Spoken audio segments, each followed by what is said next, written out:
Chapter 4. Twice during the night, Abigail awakened to hear a child whimpering forlornly somewhere above the ceiling. That can't be, she thought muzzily. Then she remembered that this was an old-fashioned house.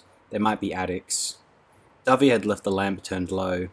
The round glass globe had bunches of grapes etched on it. The fire had gone out and there was a smell of cold ashes. She heard a halting step on stairs somewhere. So there really must be yet another child, and Dovey was coming down from looking after it. Abigail didn't know whether she liked Dovey or not. She seemed so gentle and good, but Abigail knew from books and TV that an angelic exterior often hid an interior chock full of black evil. Besides, she didn't want to be comforted by Dovey at 2 in the morning or whatever it was, so as the girl limped into the room, Abigail pretended to be asleep. Dovey wore a baggy red flannel dressing gown and her hair was in a plait tied with a scrap of wool. She looked worn and sleepy. Granny was with her in an even baggier red flannel dressing gown. Her hair was tucked under what Abigail imagined was a nightcap, a little baby bonnet with a frill about the face and tapes under the chin. The hideous clothes the Victorian working class wore, marvelled Abigail, a long way from the hailstone muslin and exquisite china silks that sometimes ended up at Magpie's. "Did you to get away, Hen?" asked Granny. "Aye, he'll sleep on board, for the fog's lifting and he thought the skip'd be away with the morn's tide. I gave Gibby a draught and he's asleep, but he looks poorly, Granny. Do you have a good or a bad feeling about him, poor Ben?" Granny sighed. "I hae no clear feelings any more, Dovey. They're as mixed up as folk in fog. But you've no doubt that this little one here is the stranger?" The two women spoke in whispers, but Abigail heard them, for the night was almost silent. There was no sound of traffic except the dray's wheels rolling like distant thunder over the cobbles at the docks. She could hear the waves breaking on the rocks of Dawes Point in Walsh Bay. "Aye, when I first saw her I had a flash, clear as it was when I was a lass. Poor ill-favoured little yellow herring of a thing. But still, it came to me then, she was the stranger that would save the gift for the family." Abigail was so indignant at the description of herself that she almost opened her eyes. And then there was the gown, forby. I swear, Granny, I almost fainted when I set eyes on it. The very pattern that we worked out between us. And not a needle lifted to it yet, said Granny. "Hush, Dovey, the child is stirring." The lamp's reflections on the ceiling shifted, and the room was left in darkness. Abigail had the impression that Dovey came back to sleep in the other bed, but she was unable to keep awake to see. "I'll bet I've had one of Granny's possets in the cocoa or something. On top of everything, they'll poison me." This is her last outraged thought as she sank into sleep. She was still resentful when she awoke. The trundle bed had been slept in but was unoccupied. The house was full of unfamiliar noises, metal clinking vigorously, the fire downstairs being raked out, the continuous puling complaint from above, the mysterious Gibby, someone yelling in a temper, Beatie without a doubt, and Granny's soft full tones making peace amongst them all. She struggled to a sitting position. Her head felt better, clearer. Her ankle still hurt frightfully. She peeled back the bedclothes to look at it. Hideous! Yellow and purple and swollen to twice its size. But perhaps it wasn't as painful as yesterday. Now then, thought Abigail, inside this new clear head, something very weird has happened to me. I'm in the last century. I don't know why, and that doesn't matter. I've got to get back, before Mum goes mad with worry. Dad too, I suppose. Now, what were those women talking about last night when they thought I was asleep? She concentrated. Some of the words came back. I didn't dream them. Granny said I was the stranger, without doubt. Well, I'm a stranger all right, but what's the stranger? And there was that other bit about saving the gift for the family. This creepy gift that Beattie's always sounding off about. Then they said something about my dress, my Edwardian dress. She was puzzling her head over the half-remembered words when Dovey entered with a metal can full of steaming water. She poured it in the basin on the washstand. "How do you feel this morning, Abby, love?" "Better," said Abby. "I want to get up. I think I can hop around. We'll ask Granny first." Dovey smiled. "Can you remember anything more clear-like today?" Abigail was about to tell her snippily that she had never forgotten anything at all, but caution kept her silent. She said, "I'm Abigail Kirk, and I'm 14. "Never," said Dovey, astonished. "I'd thought you about our Beattie's age. Why, you've not filled out in the least." Abigail thought bitterly of the little yellow herring of a thing, but kept her thoughts to herself. She said with false wistfulness, "It's a pity, but none of my fault." "Perhaps you were not well fed as a babby," said Dovey sympathetically, briskly washing Abigail down to the waist. "They've no business sending you out to a situation, undersized as you are. There now, put on your shift, hen, and I'll give your legs a rub. Can't I have my own clothes? Asked Abigail. Where's my dress? Dovey looked uncomfortable. A rosebud blush crept over her china-like complexion. I believe 'twas so stained with blood and dirt Granny burnt it. But it was new and I loved it, wailed Abigail. Just in time she clamped her mouth shut. Don't talk, just listen. You have to be sharper than these people, nice as they seem to be, or you'll never get home. It was my best, she said chokily. Never mind, Dovey said soothingly. I have a skirt and bodice you can wear and welcome. But first you must let Granny see if you're well enough to come downstairs. Granny said no. She said after a dint on the head bone rest was necessary. But I've nothing to do, complained Abigail. Isn't there anything I can read? Dovey and Granny exchanged pleased glances. So you can read, lass. Can you figure, too? In her astonishment, Abigail almost laughed, but she lowered her eyes and said, Well enough. In our family we have considerable learning, said Granny with quiet pride, for we had the advantage of a grand dominie back home in Orkney. But here in the colony poor Beatie and Gibby, who's the wean that's still sickly from the fever that carried off his mother and her babe, they've naught but the ragged school, and that's no good enough for Taliskers, even though it may be so for bows. Now, Granny, objected Dovey mildly, 'tisn't Uncle Samuel's fault he can sign his name only with a cross. To be sore wounded for his country's sake is more than enough to ask of a soldier. But there was nothing for Abigail to read except the family Bible, and to this she shook her head. You're never godless? Asked Granny anxiously. After some thought, Abigail understood she was asking about religion. I don't remember, she whispered. Poor Benny, said Granny. Dovey, send Beatie to her when she comes from school, to speak to her of Scripture. It may bring the child's memories back to her, not to remember our Father in heaven. At the thought of her own father, Abigail's eyes filled with genuine tears. Oh, what was he doing? Thinking her kidnapped or murdered, comforting her mother, or blaming her for letting her go home alone? Be brave, lass, said Granny. You can do no less. Abigail looked blurrily at the strong, clear-cut features of the old woman. All right for you, she thought. You aren't desperate like me. While she lay there, the sounds of the 19th century rocks rose up from out of the street, horses slipping and sliding on slimy cobbles, a refrain from a concertina, market cries. Tripe, all lot and juicy, closed props, Windsor apples, rag and bones, bring 'em out, China pears, lamp oil, cheapest in town. From somewhere near the water came the sweetly harsh summons of a bugle. That'll be the Dawes Point Battery, thought Abigail, marvelling. Fancy, real-life troops there, and muskets and drums, and all I've ever seen in my time are bits of old wall, and the cannons, and grass, and people sitting under the bridge eating their lunches. Disagreeable things happened to her. She had to use the chamber pot, while Dovey bustled around tossing up her pillows and pulling the coverlet straight. Of course it had to be done. Abigail realised that the lavatory, if there was one, would be a little shed at the bottom of the yard, with a can and a wooden seat with a hole in it. But even though Dovey was matter-of-fact about it, Abigail hated it. To keep her mind off her embarrassment, she thought how much her mother would enjoy seeing Dovey.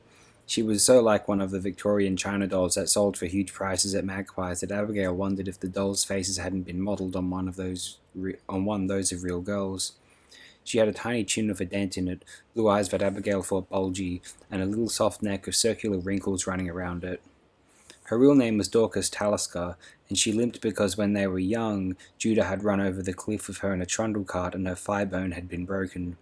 Sometimes it stiffened up, and then she had to walk with a stick, but the warm New South Wales weather had made the pain lessen. The Orkney Isles are harsh country, she said, for all there is such beauty there, the heather, and the wild birds crying, and the great crags and the magic stones. Magic stones? Asked Abigail. Aye, said Dovey simply, built by dwarfies, ye ken, and even giants, so they say, long before the Northmen came, for Orkney folk is half Scots and half Norwegian, so 'tis said. Ah, I would that I was there now, milking my wee cow Silky. Sad of face, she helped Abigail back to bed and went away with the chamber pot covered with a cloth. Soon she was back with a little brass shovel with a few red-hot coals upon it. Abigail watched with interest as Dovey put sprigs of dried lavender on the coals and waved the resultant thin blue smoke about the room. There now, you're all sweet again. Can't I have the window open? Asked Abigail. Dovey was shocked. But the spring air brings so many fluxes and congestions in the chest, she said. And you'll still know yourself, you can, Abby. So it was spring. But how? For when she had left home it was already lowering with winter. She recalled how Beatie, in her thin dress and shawl, had shuddered with cold. How could it be? Where had all the time gone? but she was unable to puzzle further, because footsteps came up the stairs. Dovey, brushing Abigail's hair, hastily pulled the sheet up to her neck, so that she would look proper, and said, "'Tis Uncle Samuel. Try to forgive him for the harm he did you, love, for, as you'll see, he's a pitiful man." The tall man who came stooping through the little doorway was stooped and spindly himself. He was the ruin of what had probably been a handsome trooper in his blue and buff uniform and pipe-clad gaiters. His ashy hair looked as if it had flour in it, and his bright blue eyes were spectacularly crossed. "'Tis the effect of the head wound," murmured Dovey. She said in a louder voice, "Come in, Uncle Samuel. Abigail is much better today." Mr. Bow wore a long white apron. He smelt deliciously of syrup and almonds. He twisted his scarred hands in his apron and said abjectly, "Oh dear, miss, there ain't words to tell how broken up I am for doing you such a damage. It's these spells, you see. I think I'm back at Balaclava, and I ain't seen a thing but Rooshians like bears in their big coats. And I pray from the bottom of me heart, honest to God, that I didn't do you too much harm." Abigail was much taken with Mr. Bow. He looked so much like a Siamese cat. She could see Beattie's little face scowling from under his arm. "It wasn't your fault, Mr. Bow. I just didn't get out of the way quickly enough. And all I have are a sprained ankle and a bump to the head, so you've nothing to worry about." "You're sartin sure you forgive me?" he asked pleadingly. "I ain't been myself since my dear Melia died, you see. And then when Granny tells me you're the stranger—" "Hush, Dada," said Beattie, and the tall man, mopping his eyes, turned, muttering, "Ah, she was a good wife, my Amelia. And the babby, such a fine sonsy lad, make two of Gibby he would." As he went out, Beattie dawdled in and gave Abby a sullen look. "Did you do well at school today, Hen?" asked Dovey. "Patching," Beattie said scornfully, "and how to curtsy when the lady visitor came. And I was sore scolded for wearing no shoes. The lady visitor said I might as well be a Chinaman." "Indeed!" exclaimed Dovey. Bright scarlet stained her cheeks. "We'll do something about that. Orkney folk are not to be spoken to in such a way, I tell you. But I'll not soil myself with anger at such trash. Beattie, lass, Granny wants you to read the Gospel to Abby, for she's no memory of the Lord's good words either." From the tall narrow cupboard she took a huge book bound in half-balled green plush, its edges reinforced with well-polished brass. "The Sermon on the Mount would be a bonny choice," she said. "And now I'll see to Gibby. Granny's been up with him half the night." Beattie grimaced at Abigail. "I'd liefer read the bloody bits about slaughtering the enemy and blowing down walls and sticking pikes into the Canaanites." "Save your breath," said Abigail briskly. She pulled herself up on her pillows. "I want to talk to you. If you're about to ask me to take you back where I got you, you can save your ain breath," snapped Beattie, "because I don't know how to do it, and that's the truth of it." The two girls glared at each other. Then Abigail laughed. The younger child was such a fierce, homely creature, the eyes so bright and intelligent, the small thin hands crooked as though they would claw the eyes out of life itself. "You've got plenty of brains," said Abigail. "Aye," said Beattie suspiciously. "And what brings you to say that?" "Because I think you want to do other things besides learn how to feather stitch and drop curtsies to rude rich old hags at the ragged school." Beattie's tawny eyes glittered. "True enough. I want to learn Greek and Latin like the boys, and geography, and algebra, and yet I'll never. Gibby will learn them alone afore me, and he's next door to a mumblepate." "But why?" asked Abigail. Why?" cried Beattie. "Because I'm a girl, that's why, and girls cannot become scholars. Not unless their fathers are rich, and most of their daughters are learned naught but how to dabble in paints, twiddle on the pianoforte, and make themselves pretty for a good match." Suddenly light broke upon Abigail. "So that's why you wanted to know why the children are playing Beatie Bow. How they got to know about you." "That's what I asked before," answered Beattie resentfully. "And you want to tell me, damn ya?" "Well, I don't truly know," said Abigail, "but I think I can guess." "Tell me," cried Beattie, bright-eyed. "We'll trade," said Abigail. "I dinna know what you mean," said Beattie suspiciously. "You say you can't get me back to where I came from. Maybe that's true, but could you help me to Harrington Street? Because that's where things started to change. Maybe if I got back there, I could, but it won't be easy because Granny thinks you're none other than—" Beattie stopped short. "I know. The stranger, whatever that is. But will you help me get to Harrington Street when my ankle's a little better?" "I dinna like going again, Granny," muttered Beattie. "She's got the gift. It's not what it was when she was a lass, but she's still got powers." "Very well then, go away," said Abigail, and she lay down and turned her back on Beattie. She heard the child fidgeting around, going to the door once or twice, then coming back hesitantly to stand beside the bed. Right, I'll help you, and the dear God help me if Granny kens what I'm doing, for she's dead set on your staying. There, I've given my word. Now for your part of the bargain." Abigail sat up again. "I think those children were using your name in their game because you got to be famous." Beatty's face flushed. "Me? You're daft. Famous? In Elfland?" "It isn't Elfland," said Abigail, exasperated. "How many more times? If I tell you that place is, do you solemnly swear it will be our secret?" "I swear," said Beatty. "I swear by my mother's grave, and there ain't anything in the world more sacred than that." So Abigail told her. The little girl burst into wrathful indignation. "You ought to be ashamed telling me such lees. You'll go to hell for it and be toasted on a pitchfork." "You saw it for yourself," said Abigail, taken aback. "The bridge and the opera house and all the tall buildings. Why, I live in one of them, right at the top." "You're a damned liar. Such things ain't possible except in Elfland." But the girl's voice quavered. "I wouldn't have thought this place, time, or whatever it is, would be possible either," Abigail said angrily. "What's the matter with here, then?" shouted Beatty in a whisper. "For one thing, it stinks like a pig pen, and for another, they won't let a girl have a proper education, and for another, people can die here of fever, and smallpox, and diphtheria." Beatty was silent. Then she said hoarsely, "Don't folk die of those things in that time?" When Abigail shook her head, Beatty broke into a passion of sobbing. "Then Mama would still be alive, and the babby, and Gibby wouldn't be so sickly." Abigail let her sob. Suddenly she felt her towards this wounded, tough little scrap, as she had felt towards Natalie in that other life. But she did not touch her. She knew instinctively that Beatty would throw off any sympathetic hand. At last Beatty was silent. "I thought I was over it," she said in a stifled voice. "You will be some day." "Hit one of Lee's you told me, then?"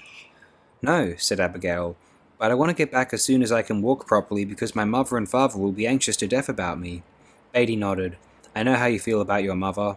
When I cried when Mama was dying, Dovey said, 'Dunna let her go to her reward fretting about you, child.' That's what she said. For Granny and I are here to look after you and Gib. I'll be your mother hen," she said. "Smile now and let your mama be at ease." So I did. She was quiet for a while, sniffling. Then she said grudgingly, "You're not so bad, are you? You're not so bad, you." "Neither are you," said Abigail, grinning. "Is it a bargain, then?" Beatty stuck out her hard, work-harsh little fist, and they shook hands. During the next 2 days, Abigail learnt a great deal about these people amongst whom she had been thrown in such a strange way.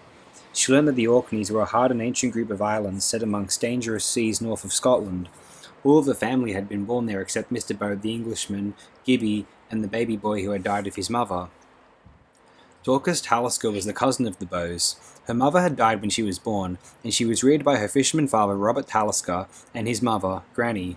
2 years before, Dovey's father was drowned in a squall in Hoy Sound, off Stromness, and Granny had decided to emigrate to New South Wales to live with her daughter, Amelia, who had married an English soldier, Samuel Bow. When Dovey and Granny arrived, they found Amelia, the children Beatty and Gilbert, and a 6-month-old infant, deathly ill with the fever. What kind of fever? Thought Abigail uneasily, remembering that though she had been immunized against most modern infectious diseases, a dockside area of the 1870s very likely had plenty of lethal bugs of its own. "The typhoid," said Beatty. "'Tis very common in these parts." Abigail decided she'd drink nothing but tea. At least she would know the water had been boiled. "And now tell me about the gift," she said. Beatty gave her a scared look. "No, I wanna. Granny would ne'er forgive me. It's the family gift, you see. But I'm connected with it in some way. I'm the stranger. Even your father said so. I ought to know what it is. It's my right. Tell me or I'll ask Granny." "Dunna," said the child. "I'm gay scared of it, Abby. I dunna want it. I just want to be a scholar. I dunna want to see things and I know things a mortal body shouldn't know." "Why?" Abigail thought. "It's the second sight. ESP, or something. And Beatty's afraid that she might have it too, poor brat." But she said nothing. By the third day she was allowed to get dressed and be carried downstairs by Mr. Bow. In fact, she was dressed by Dovey, for when confronted with the garments the older girl had lent her, she had not the faintest idea how to put them on. There was a boned bodice of stiff calico fastened with rows of strong hooks and eyes at the back. Abigail eyed it with distaste. "Where's my own underwear?" she demanded. "But you had hardly a thing for underclothes," answered Dovey. "Just a few queer rags and drawers the size of a baby's. Now slip your arms through here, and I'll hook you up and you'll be more comfortable." Scowling, Abigail did so. She also obediently drew on the cotton knickers and the long flannel ones that went over them, a waist petticoat that tied with a tape, and a woolen blouse that had long full sleeves and did up to the neck with an endless row of pearl buttons. "She's such a skinny wee thing, she won't need the stays, Granny," said Dovey. Abigail thanked heaven. "I'm boiling," she said. "I don't wear heavy clothes like this, ever." "This is the kind of clothes worn at this season," said Granny with her quiet inflexibility, "and Dovey's best, at that." "I do thank you," said Abigail awkwardly, "but it's not what I'm used to, you see." When she was completely dressed, in a long dark serge skirt over the blouse, a ribbon pelt with a pewter buckle, knee-high stockings of hand-knitted wool in circles of brown and yellow, one of Granny's best buttoned boots, for Dovey had feet as tiny as her hands, and her boots would not fit Abigail by 3 sizes, on her good leg, she felt like a wooden image, stiff, clumsy, and half-choked with the smell of mothballs and lavender that drifted from the fabric. On her other foot, she had a knitted slipper with a fringed top. She hopped over to the mirror and recoiled. "I never saw such a scarecrow in my life." She looked so hideous she could have cried. But she had finished with crying, and anyway, she couldn't afford to lose her eyes as well. "You look more yourself when your hair is brushed," said Dovey in her soothing way. She brushed Abigail's hair flat off her forehead and plaited it tightly from the nape of her neck. The corners of Abigail's eyes were pulled taut, so that she looked like a beaten-up Oriental. A huge greenish-blue bruise extended from her forehead to her cheek. Her nose had become pointy, and her teeth seemed to stick out. "Dracula teeth," she said mournfully, then hurriedly covered her slip by murmuring, "I look so awful." "Beauty does not matter. It is all vanity, the good book says," reproved Dovey gently. No wonder people in Victorian photographs look so monstrous, thought Abigail. They didn't have a chance, what with no makeup, ugly hairdos, and clothes that would make the skinniest woman look like a haystack. Mr. Bow carried her downstairs. He seemed silent and absent-minded. There was a peculiar dull sheen in his eyes, and a red patch on each cheek. Downstairs, the odours of sweet making were strong. Abigail could smell aniseed, treacle, hot butter, and boiling sugar. She said, "I'd so like to see the shop, Mr. Bow," but he did not seem to hear. "I bet he's working up to another spell," she thought uneasily. Being so close to his head, she could see the old wound in his skull, a scarred hole only half covered by the ashy grey hair. It was so big she could have laid the fingers of one hand in it. She shuddered and looked away. What did they fight with in that Crimean War? Axes? She wondered. How it must have hurt. He carried her into the little front room. A small fire burnt in the basket grate. The furniture, covered with rose-patterned plush and stuffed as hard as bricks with horsehair, was plainly not for sitting on. Abigail was placed in a rocking chair to one side of the fireplace, as if I were on a pair of china dogs, she thought later. On the other side, in a smaller rocking chair, swathed in shawls, was a small, peaky-faced boy. "I'm Gilbert Samuel Bow," he announced in an important and yet tremulous voice, "and I'm in a decline. But if I live to my next birthday, I'll be 10. Abigail looked at him with distaste. She felt like saying, "Why bother?" But Dovey was hovering around, so she didn't.